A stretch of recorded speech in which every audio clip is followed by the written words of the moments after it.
Falifaly hatrany zay mitsidika ny tokantranontsika atao anatin'ny zanam-pandarana 3 minitra ho an'ny fifamoivoizany salama daholo tsika rehetra e. Dia ity fandarana ity mazava ho azy efa haitsika tsara zay atolotry ny CCL Radio TV ary miara-miasa amin'ny auto école orientale sy ny CFD CLTP 11 SN zay hitatsika eria Morafeno ampitan'ny supermarché Morafeno moa zany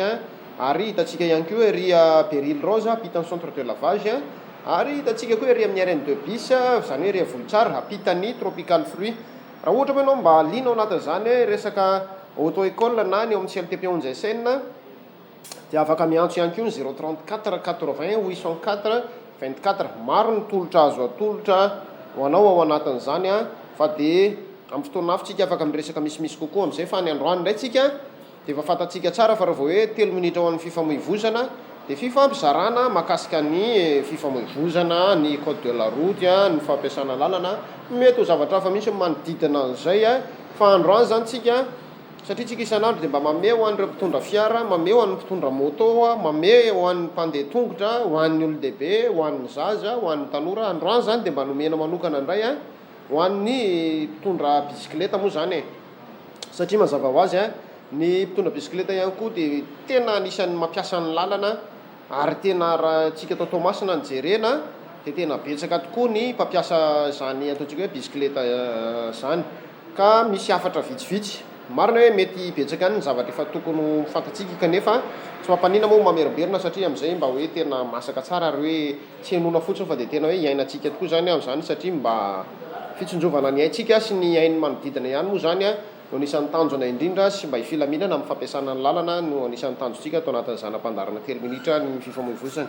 Afatra tsotra ihany moa fa tsy dia misy hoe inona loatra izany amin'ny fampiasantsika bisikileta isan'andro hoe tsika zany dia anisan'ny fampiasa lalana atao hoe tandrondondoza ihany satria ary tafiditra ao anatin'ilay hoe carrosserie vatana moa zany tsika ary ny fiara ampiasantsika dia fiara tsy misy motera ka mila ampiakarina ambonimbony zany ny niveau de sécurité atsika zany ny fitandremantsika zany dia maro moa zany izy ireo beda be ny fitandremana tokony atao fa vitsivitsy ihany angambany. Raha azontsika atao ohatra manao kasika ihany rehefa mitondra an'ireny bisikileta ireny, misy ny kasika natokana ho an'ny mpitondra bisikileta satria zavatra tsikaritra aloha dia tsy dia manao kasika loatra mitondra bisikileta zany eto Madagasikara zavatra hita zany amin'ny ankamaroany kanefa reny fitaovana indray moa no matona sina dia efa nisy fandalinana lalina zany hoe ilaina zany ireny ary miaro antsika amin'ny fotoana tsy ampoizina foana zany ny fanaovana an'ireny kasika ireny. Faharoa satria ny bisikileta moa zay tsy misy clignotant hoe tena clignotant ohatran'ny amin'ny moto na ho an'ny fiara dia mety zany ilay mampiasa tanana raha hivily miakavia ianao dia mba mandefa mikopaka amin'ny tanana akavia zany raha andeha miakavanana dia mba misignal amin'ny tanana akavanana fa fotsiny zany dia mitovy amin'ny fampiasana ny clignotant ihany izy io. Zany hoe tsy tokony ho tara loatra zany ianao no mandefa an'ilay signal. Zany koa nefa tsy tokony ho lasa loha loatra zany fa tokony mba hoe jerenao zany ny toerana mandanjalanja mba tonga tsy ho tonga ny fiara ao aoriana na eo alohanao tsy ho voatampoka loatra zany amin'ilay fotoana hivilianao ka mety hitera-doza ho anao sy ho an'ny hafa moa zany mazava ho azy. Raha izany zay zany fahaizana mampiasa ny tananao zany hosolo ny clignotant anao zany. Faharoa anisan'ny zava-dehibe satria tsika dia voasokajy anisan'ny mpampiasa ny lalana ary teneniko teo dia hoe anisan'ny tandindomindoza ihany tsika eny amin'ny lalana eny amin'ny maha-carrosserie vatana tsika dia tokony tsika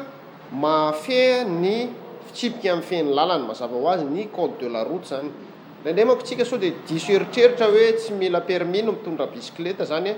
dia hoe tsy mila mahay code zany fa tena tokony manaja ny code de la route tsika. Ohatra hoe eny amin'ny sampanan-dalana dia mila mahafantatra ianao na bisikileta ary no entinao hoe ny règle de priorité zany eny amin'ny sampanan-dalana. Zany moa ny ilaina n'ity zanam-pandarantsika ity satria tsy voatery manao auto école ianao zany fa mba amin'ny tianao aloha mihaino ny hafatra zany hoe raha tonga amin'ny sampanan-dalana ohatran'izao ianao dia iza moa zany ny priorité. Betsaka tokoa manko ny sampanan-dalana eto Tamatavy ary zavatra tsikaritra dia betsaka misy moa zany atao hoe betsaka zany tsy dia manaja loatra an'izay resaka règle de priorité zay ka zay moa zany anisan'ny hoe mba nafarantsika satria bicyclette moa no resahantsika eto androany a dia tsika zany a mila ihany a mba mahafantatra an'io resaka code de la route io. Anisan'ny zava-dehibe koa ary tena miaro ny ainao zany a sy miaro ny hafa ihany koa indrindra rehefa manomboka maizina na somambisamby ny andro, zany hoe rehefa maizina moa tsy amin'ny hariva ihany fa na amin'ny maraina ihany koa rehefa mbola maizina, dia tsara manao an'ireny akanjo réfléchissante moa zany ny filazana azy, zany hoe le ataontsika hoe mazava alina zany hoe rehefa misy tara-pahazavana mitaratra anazy a dia mba tazana ianao zany. Misy moa ireo karazana gilet ireo zay azo vidiana soamantsara any satria maro koa izy a eto Tamatave zay hita zany a zay manampy atsika zany a mba iarovana ny atsika amin'ny maha-carrosserie vatana atsika. Io manko ny antony iny dia mazava be zany a raha maizina ny andro a ka raha misy tara-pahazavana zany hoe raha mandrehitra jiro ilay fiara eny arinanao ohatra dia avy lavitra ianao zany dia efa mba tazana, dia ny hazavana manko tsy maintsy manaitra maso foana zany a dia mba sady efa mitandrina zany ilay olona mahita anao a ianao ihany koa moa zany a efa mitandrina raha teo zany. Zay indray ny hafatra vitsivitsy a ho antsika mpitondra bicyclette zany, fa dia mirary soa antsika tsy ho azon-doza ary mirary tontolo andro mahafinaritra antsika indray a ny zanam-pandarana 3 minitra ho an'ny fifamoivoizana ka dia mankasitraka tompoko lahy, mankatelina tompoko vavy.